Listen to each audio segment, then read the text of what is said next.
President Park Geun is set to wrap up her 7-day tour of Europe. While in the Czech Republic, the Korean leader made various efforts to tap into the Central European region and boost ties with the Visegrad group, the Prague, Bratislava, Budapest, and Warsaw. Our Hwang Sung is traveling with the president, and she joins us from Prague. Now, Sung, where in Prague is it that you're coming from? Conn, on her last day here in Prague, President Park visited the landmark Charles Bridge, which is where I'm standing right now.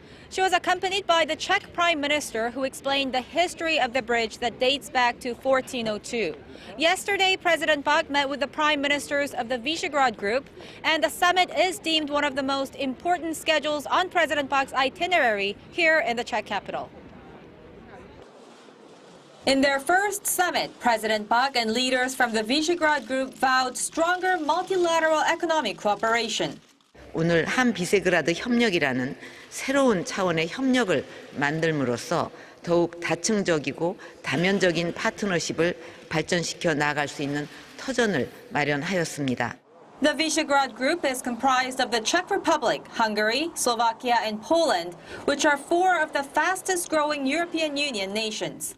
One of the key agreements in their joint statement is opening up Central Europe's booming infrastructure market to Korean businesses.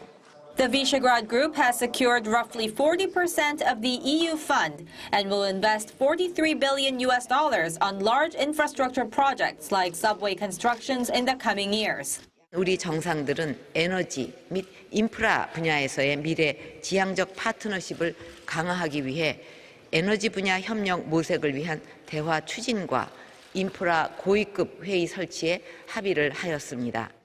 The Visegrad Group reaffirmed their support for the peaceful reunification of the two Koreas, strongly condemning North Korea's nuclear weapons program.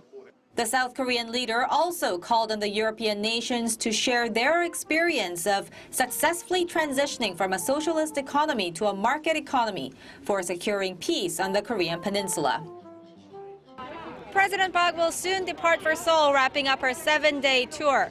Now, the latest trip, which took her to France and the Czech Republic, was the last presidential trip of this year. Conn? Great reporting, Sung-hee. Looking forward to see you back here. That was our presidential office correspondent, Hwang Sung-hee, live from Prague.